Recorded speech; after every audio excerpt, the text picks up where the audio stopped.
Hello guys, welcome back. एक बार फिर से आप सभी का स्वागत है एम्बिशन इंग्लिश एकेडमी के इस यूट्यूब चैनल पर। आज के इस वीडियो में हम लोग एक बहुत बड़े फेमस पोएट के बारे में जानने वाले हैं जिसका नाम जॉर्डन है। मैं आपको बताना चाहूंगा कि पोएट्री सेक्शन को पढ़ना किसी भी स्टूडेंट के लिए एक डिफिकल्ट सी चीज मानी जाती है।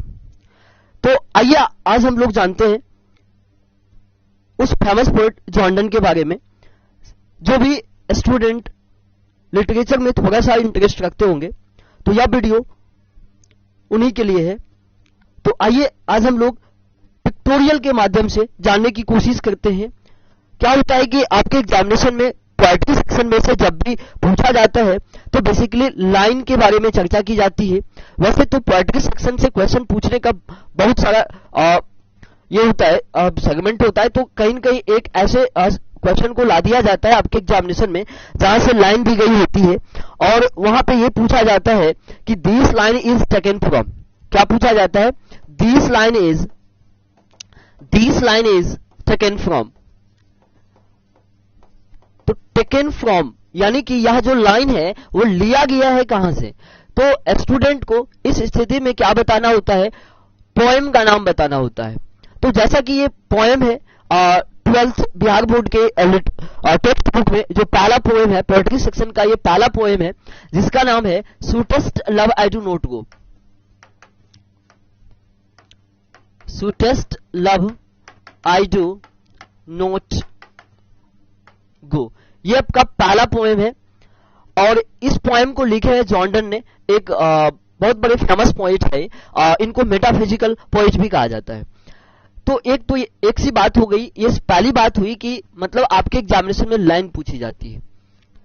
दूसरा जो तरीका होता है क्वेश्चन पूछने का लिटरेचर से, एक ये पूछ लिया जाता है दूसरी चीज कि इस लाइन को किसने लिखा है, यानी this line is written by. This line is written by.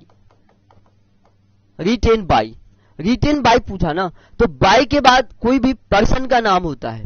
तो आप ये इस टेक्निक को ध्यान रखना एग्जाम में। बाय के बाद हमें क्या करना है? पोएट का नाम बताना है। और फ्रॉम जब पूछे तो इसके बाद जो है पोएम का मतलब पोएम का नाम बताना है। एक और सेगमेंट होता है जहां से क्वेश्चन आती है, एक लाइन दे दी गई होती है जिसको हम लोग फिलर क्वेश्चन बोलते हैं। फिलर क्वेश्चन क्या मतलब? एक लाइन दे दी गई होती है और आपके पोएट से ये मतलब पोएट हो या क्या कहते हैं पोएम के बारे में ये पूछ लिया जाता है कि वहां पे इस लाइन को पूरा करना होता है। यानी कि ये लाइन जब भी मतलब इस लाइन को जब भी हम लोग फिल करेंगे ऑप्शन से तो ये कहीं न कहीं जो है आपके पोएम के लाइन से होता है। तो ये थोड़ी सी डिफिकल्ट मानी जाती है लिटरेचर पढ़ने वाले विद्यार्थियों के लिए। तो आइए मैं आज इन सभी तमाम चीजों को मैं कहीं न कहीं जो है बिल्कुल इजी वे में आपके सामने मैं रखने जा रहा हूं, जो एक पिक्टोरियल के थ्रू होगा। अगर आप इसको सिर्फ सुन भी लेते हैं, यानी कि एक बार इस पिक्टोरियल को देख लेते हैं, तो कहीं न कहीं जो है आपको एक भी इशू नहीं रहने वाला है लिटरेचर में। बिल्कुल आपको जो है बिना पढ़े हुए, बिना रटे फटे जो है आप इस वीडियो को देख लेने के बाद बड़े ही इजी वे में आप किसी भी एमसीक्यूज को लगा पाएंगे। न सिर्फ आप एमसीक्यूज को लगाने में सक्षम होंगे, बल्कि कोई भी यानी कि जहां पे समरी लिखने की बात होती है, एक्सप्लेनेशन करने की बात होती है, या फिर आप कहीं न कहीं जो है शॉर्ट क्वेश्चन करते हो, या जहां पे आप समरी लिखते हो, एक्सप्लेनेशन करते हो, इन तमाम चीजों में जो है आप बड़े ही जो है इजी वे में कर पाएंगे आफ्टर वॉचिंग दिस वीडियो। तो आइए दोस्तों, इसमें हमने क्या किए हैं, कुछ पिक्चर लगा करके रखे हैं। मैंने पिक्टोरियली समझाने का कोशिश किया है। तो आप जैसा कि अपने स्क्रीन पर देख पा रहे होंगे, आप ये पूरे आपके पोएम और पॉइंट को जो है एक्सप्रेस कर रहा है ये जितना भी यहाँ पे पिक्चर लगा हुआ है।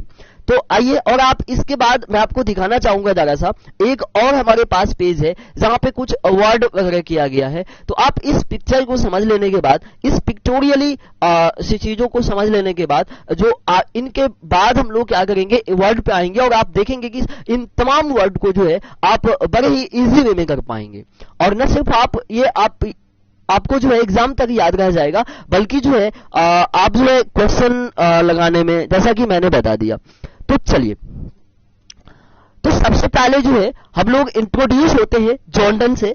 बिल्कुल मैं टेक्स्ट का बात नहीं करूंगा, मैं कुछ भी लिखने वाला नहीं हूं। आप इस पिक्चर को देखो, इस पिक्चर को देख लेने के बाद बिल्कुल आप जो है सारे वर्ड जितना होता है ना, मैं उन्हीं वर्डों को, तमाम वर्डों को आपके यानी कि जहन में रखने का कोशिश किया हूं। तो चलिए यहां पे देखिए, सबसे पहला वर्ड जो है यहाँ पे वर्ड क्या, यहाँ पे पिक्चर लगा हुआ है, ये आपका जॉर्डन है। और दूसरा जो पिक्चर यहां पे लगा हुआ है, ये पिक्चर यानी कि शो कर रहा है कि ये जो पोएट है ये आपका मेटाफिजिकल पोएट है। तो मैं आपको यहां यहीं पर बता देता हूं कि मेटाफिजिकल मतलब क्या। प्यारे दोस्तों, मेटाफिजिकल क्या होता है कि ऐसा एक पोएट यानी ऐसे पर्सन जो क्या करता हो, यानी कि अपने यानी कि सॉन्ग में या जो कुछ भी यानी कि लोगों के सामने एक्सप्रेस कर रहा हो, उसमें दो चीज होना चाहिए। एक तो लैरिकल होना चाहिए, लैरिक होना चाहिए, लैरिक जो लिटरेचर से संबंध रखते होंगे, जो भी है स्टूडेंट उसे पता होगा, लैरिक होना चाहिए। और दूसरी बात जो है सैटिरिक भी होना चाहिए।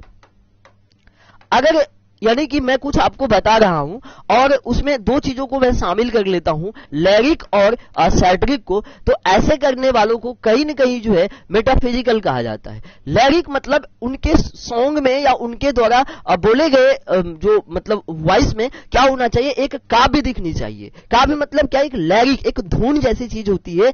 जैसे मतलब कोई भी सॉन्ग स्टार्ट होने से पहले आप देखते होंगे वहां पे एक यानी कि लैरिक सी चीज होती है। तो उन्हीं चीजों को हम लोग हिंदी में इसे काव्य समझते हैं। इनके बाद जो है दूसरी वर्ड जो यहां पे लिखा हुआ है, ये आपका सैटिरिक है। सैटिरिक मतलब क्या, कुछ ऐसी बात होनी चाहिए जहां पे मतलब व्यंग्यात्मक टाइप से भी हो, व्यंग्यात्मक मतलब कॉमेडियल थोड़ा होना चाहिए, कॉमिक होना चाहिए। इसी चीजों को हम लोग सैटिरिक बोलते हैं। तो यानी कि जो इन दो चीजों को बताने में सक्षम होता है, चाहे वो यानी कि मैं आपको कुछ बता रहा हूं, अगर बताने के टाइम में मैं लैरिक को शामिल कर लूं और सैटिरिक को शामिल कर लूं, ये आपका काव्य हो गया। यहाँ पे ये लैरिक का जो हम लोग हिंदी वर्ड करेंगे काव्य हो जाएगा, और ये सैटिरिक का जो है कुछ व्यंग्यात्मक, यानी कि व्यंग्यात्मक का क्या मतलब, ऐसे कोई वर्ड व्यंग्यात्मक यानी जहां पे कॉमिक हो, मैं कॉमिक लिख देता हूं, जहां पे कॉमिक हो, थोड़ा सा कॉमेडियल जैसी चीज हो, तो ऐसे यानी कि सुनाने वाले को हम लोग मेटाफिजिकल कहते हैं। तो आप समझ ही गए होंगे, मेटाफिजिकल पोएट जो है यानी कि वन ऑफ द जितना भी मेटाफिजिकल पोएट है उनमें से वन ऑफ द ये ग्रेटेस्ट मेटाफिजिकल है। इनके बाद जो है आइए देखिए, एक बढ़ते हम लोग अगले तस्वीर की तरफ, जहां पे आप देख रहे होंगे कि एक पर्सन जो है एक अपने शिष्य को जो है ये आशीर्वाद दे रहे हैं। तो यहां पे कहीं न कहीं जो है ये तस्वीर जो है ये आपको ये बता रहा है कि ये जॉर्डन जो है यानी कि उपदेशक का भी काम करता था। उपदेशक के लिए आप आगे देखेंगे पॉइंटिंग वर्ड लिखा हुआ है। पॉइंटिंग वर्ड का मतलब होता है मार्गदर्शक, जो लोगों को मार्ग करे, गाइड करे। जैसे कि आप एक स्टूडेंट हो तो आपके लाइफ में जो है कहीं न कहीं जो है टीचर मार्ग होते हैं, एक मार्गदर्शक का काम करते हैं, टीचर गाइड करते हैं आपको। तो ये जॉर्डन क्या थे ना कि एक मार्गदर्शक थे। इनके बाद जिसको हम लोग पॉइंटिंग कहते हैं, इनके बाद हम लोग यहां से अगले तस्वीर की तरफ बढ़े, तो अगले तस्वीर को जो आप देख रहे हैं यहां पे एक रिलीजन को शो कर रहा है, और जॉर्डन जिस रिलीजन से बिलोंग करते हैं वो आपका रिलीजन है रोमन कैथोलिक। कौन सा रिलीजन है, वो आपका रिलीजन है रोमन कैथोलिक। देखिए रोमन में यानी कि जैसे बोलते हैं ना, यानी कि ये रिलीजन हुआ, धर्म की बात होती है, और ये रोमन जो लगा हुआ है इसका टाइटल है। जैसे आगे देखेंगे कोई ऐसे कवि होंगे जो एंग्लो कैथोलिक होगा, तो ये कैथोलिक का ये टाइटल लगा हुआ है, मतलब ये एक कैटेगरी को डिनोट करता है रोमन यहाँ पर। तो यानी कि आपसे अगर पूछा जाए कि ऐसे कौन से कवि है जो रोमन कैथोलिक है, तो भाई आपको जो है जॉर्डन के साथ चलना पड़ेगा। चलिए अब हम लोग अगले तस्वीर की तरफ बढ़ते हैं। आप जो अगले तस्वीर को देख पा रहे होंगे, यहाँ पे जो है एक यूनिवर्सिटी का तस्वीर लगाया गया है, और ये जो आपका यूनिवर्सिटी है ये ऑक्सफोर्ड यूनिवर्सिटी। मैंने इस तस्वीर को यहां पर क्यों लिया है, इस तस्वीर को मैंने इसीलिए लिया है कि जॉर्डन को जो है ऑक्सफोर्ड यूनिवर्सिटी से बाहर कर दिया गया था। He has post Oxford university without a degree because of his religion. आपके ये टेक्स्ट बुक का लाइन है, मैंने जो बताया अभी। तो कहीं न कहीं जो है जॉर्डन को बिना किसी मतलब कि डिग्री का जो है उनको ऑक्सफोर्ड यूनिवर्सिटी से जब वो पढ़ने गया था तो उनको बाहर कर दिया गया था, बाई फोर्स निकाल दिया था, यानी कि विदाउट डिग्री, बिना कोई डिग्री का, बिकॉज ऑफ हिज रिलीजन, यानी कि उनके अपने धर्म की वजह से। तो रोमन यानी कि जॉर्डन का जन्म जो रोमन कैथोलिक फैमिली में हुआ था, उस टाइम में क्या होता था कि इंग्लैंड के अंदर एक यानी कि एक स्टंचुअली जैसी चीज हुआ करती थी, जहां पे लोग इस धर्म के लोगों से छुआछूत किया करते थे, नफरत करते थे। तो जिन वजह से जो है जॉर्डन को जो है वहां से बाहर कर दिया गया था। आइए हम लोग अगले तस्वीर की तरफ बढ़ते हैं। एक बड़ा सा प्यारा सा यहाँ पे तस्वीर लगा हुआ है। इन तस्वीर को अगर आप समझेंगे तो मैंने एक यानी कि ये जॉब का तस्वीर लगाया है। ये जॉर्डन जहां पे काम कर रहा था, यानी कि सेक्रेटरी का काम कर रहा था। सेक्रेटरी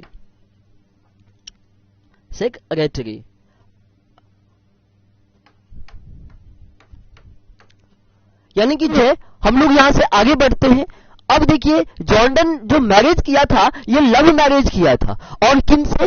एना मोरे से। हालांकि आपके बुक में ये चीज नहीं मेंशन किया गया है, एना मोरे से, यानी कि ये लव मैरिज किया था। किसने? जॉर्डन ने। तो ये आपका एना मोरे हो गया और ये आपका जॉर्डन। अब देखिए एक मैंने यहां पे तस्वीर जो अगला तस्वीर लगाया है ये आपका तस्वीर जो है ये प्रिजन का तस्वीर है। प्रिजन का मतलब होता है जेल। आपके बुक में लिखा हुआ है प्रिजन वर्ड, यानी कि जॉर्डन को जो है जेल भेज दिया गया था।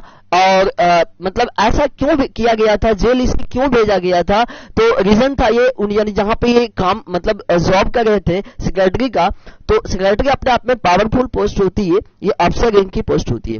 तो वहां पे जो है उनके जो सीनियर हुआ करते थे उनके जो है भतीजी से इसने क्या कर लिया था? मैरिज कर लिया था, जिस वजह से जो है यानी कि उनको बिना बताए हुए तो उसने इसे क्या किया था? जेल भेज दिया गया था। अब देखिए यहां पे इनके बाद जो है एक और अगला तस्वीर को हम लोग अगर समझे तो यानी कि प्रिजन वर्ड को आप समझिए जेल हुआ।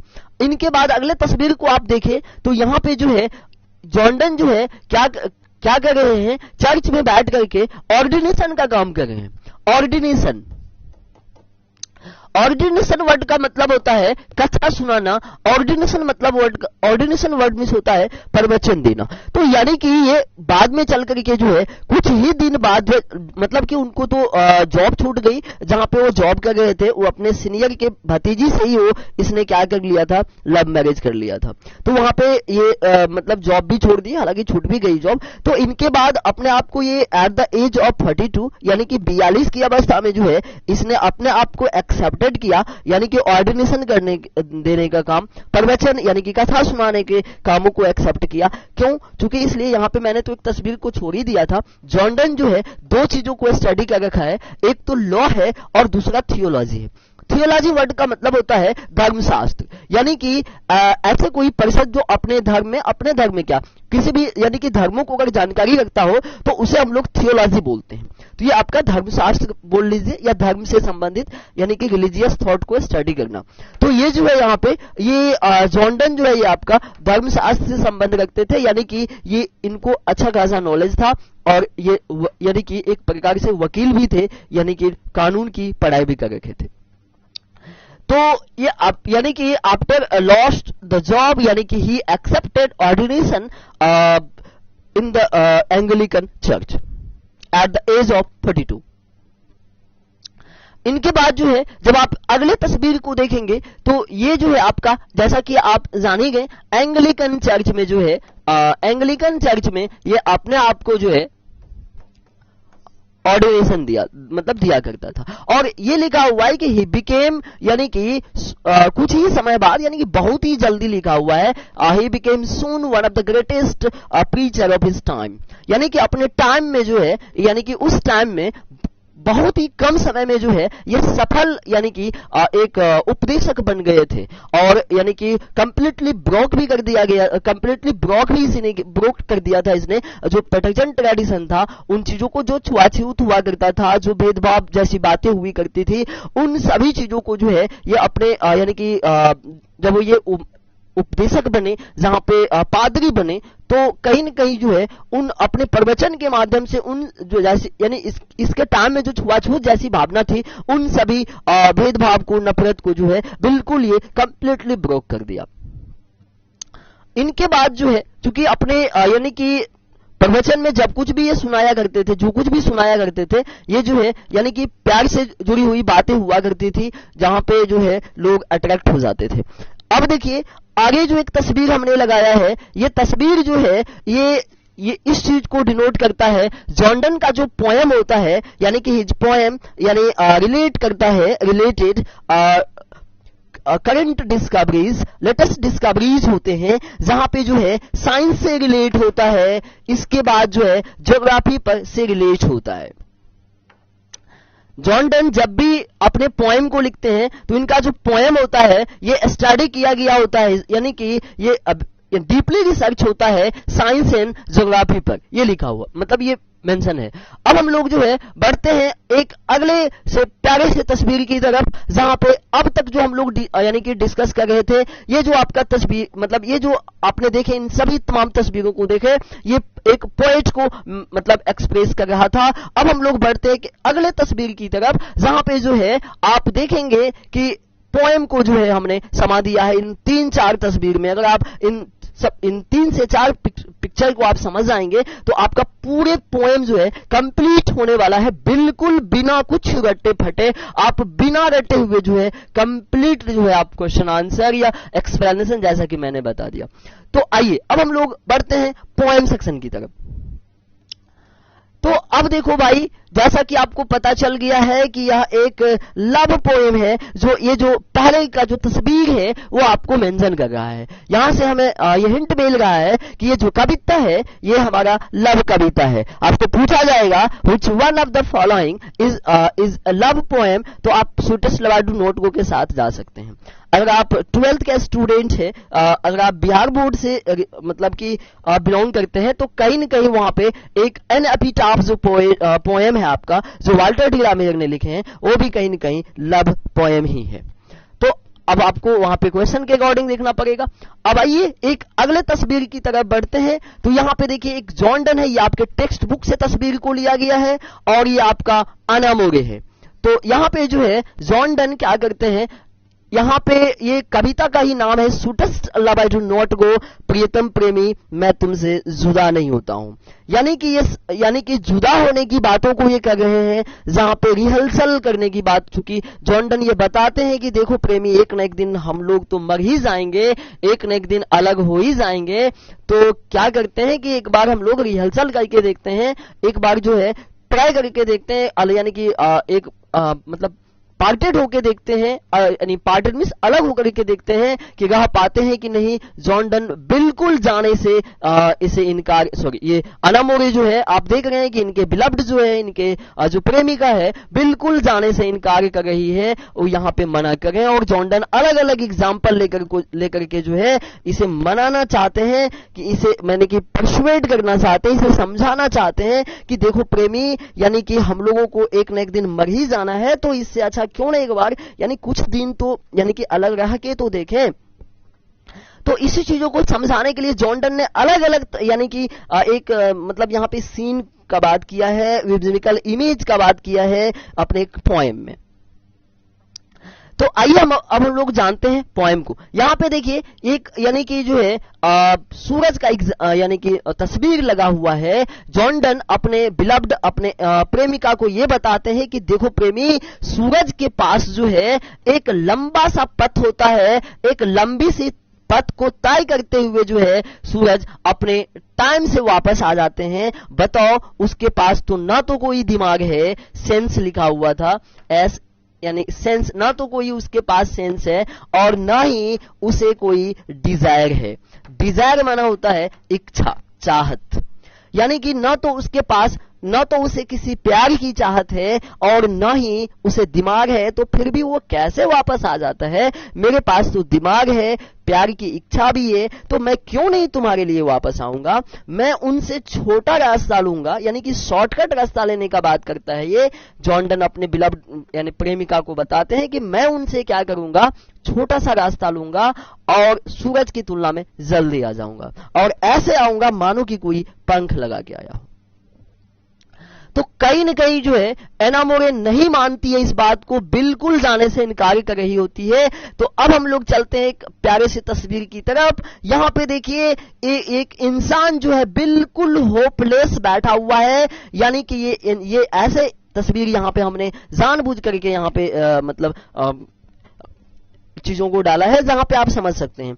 तो देखिए जो है ये इंसान बिल्कुल होपलेस बैठा हुआ है, अपने आप से कॉन्फिडेंस खो दिया है।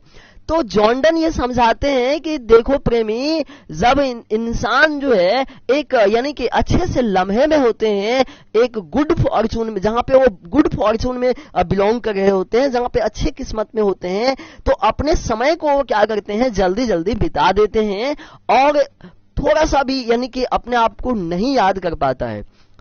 और वही इंसान जब बुरे वक्तों में आता है तो बताओ अपने आप से वो कैसे कॉन्फिडेंस खो देता है, यानी कि जब वो जिस टाइम को वो एंजॉय किया था उसे तो याद ही नहीं कर पाता है, उस बात को ध्यान ही नहीं रख पाता है। तो यहां से जो है इस तस्वीर के माध्यम से जॉन डन जो है समझाना चाहते हैं कि देखो प्रेमी, हम लोगों को चाहिए कि इस आए हुए बुरे लम्हों से, बुरे वक्तों से कुछ न कुछ हमें सीख लेनी चाहिए। और वैसे भी आप लोग जानते होंगे कि एक मतलब बैड चांस आती है, एक बुरी किस्मत आती है, तो कुछ न कुछ सिखा करके ही जाती है। बढ़ते हम लोग अगले तस्वीर की तरफ। अगला तस्वीर आप देखिए क्या कहते हैं कि यहाँ पे एक ऐसे इंसान का तस्वीर डाला गया है जहां पे वो अभी क्या कर रही है, ये ब्रीदिंग कर रही है। ब्रीदिंग का मतलब क्या होता है, श्वास लेना। यहां पे ये श्वास ले रही है और इसको किताब में लिखा हुआ है, ब्रीद नहीं लिखा हुआ है, किताब में आपको साइस्ट वर्ड लिखा हुआ है, वहां पे उसमें भी शॉर्ट में लिखा हुआ है, ऐसे लिखा होगा SIGH कुछ इस प्रकार से, लेकिन ये पूरे वर्ड यहां पे इस प्रकार से है SIGHEST, ये साइस्ट वर्ड लिखा हुआ है। और इस वर्ड का मतलब होता है आहें भरना, यानी कि जॉन डन जो है यानी ये बताते हैं अपने प्रेमिका को, यानी कि जाने से इनकार कर रही होती है, बाद में रोने भी लगती है और ये लंबी लंबी आहें भरती है, सिसक लेना, तो मतलब सिसक लेती रहती है। तो यहाँ पे जॉन डन जो है ये बताते हैं अपने बिलव्ड यानी कि प्रेमिका एना मोरे को कि देखो प्रेमी, जब तुम इतनी लंबी सी आहें भरती हो, एक लंबी सी श्वास लेती हो, तो तब तो तुम हवा को नहीं खींचती हो, ऐसा लगता है कि मेरी आत्मा खींचा चला जाता है। यानी कि जॉन डन यानी कि उसके सोल के खींचा जाने का बात करते हैं अपने बिलव्ड एना मोरे से।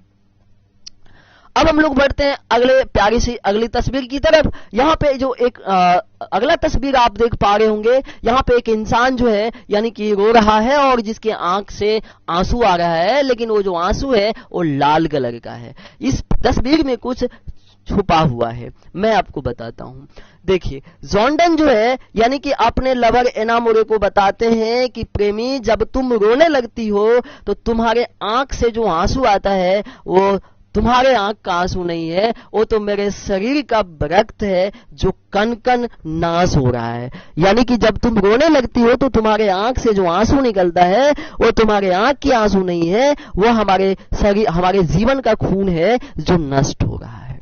तो कहीं न कहीं जो है जॉन डन अलग अलग एग्जाम्पल लेकर के जो है उनको अपने बिलव्ड जो है बिलव्ड को समझाने की कोशिश किए हैं, मनाने की कोशिश किए हैं, फिर भी वो नहीं मानती है। अब हम लोग बढ़ते हैं अगले तस्वीर की तरफ, जहां से ये तस्वीर यानी कि इस पोएम को एंड होने का इशारा करता है। यहाँ इस तस्वीर के साथ जो है आपका पोएम एंड हो जाता है और इस तस्वीर को आप देखें, यानी कि यहाँ पे जो है हमने राधा कृष्णा का फोटो लगाया है। तो कहीं न कहीं जो है अंत में ये बताते हैं जॉन डन, लास्ट लाइन है आपका कि they who one another keep alive never parted be, यानी कि जो एक दूसरे के दिल में यानी कि समाया हुआ हो वो कभी तो जुदा होता ही नहीं है, चाहे मर जाने के बाद भी, मतलब मरने के बाद की ही बात क्यों न हो, वो बिल्कुल जुदा नहीं होते हैं जो एक दूसरे के दिल में होते हैं। तो आइए अब अब हम लोग बढ़ते हैं एक अगले से पेज की तरफ, जहां पे आप देखेंगे कि मैंने आपको सारे पोएम, यानी कि ये जो आपका सूटस लबाडू नोट वो पोएम है, इन तमाम पोएम को जो है मैंने इस पोएम के तमाम लाइन को मैंने बताया है पिक्चर के थ्रू, और इनके बाद पोएट को भी मैंने बता दिया।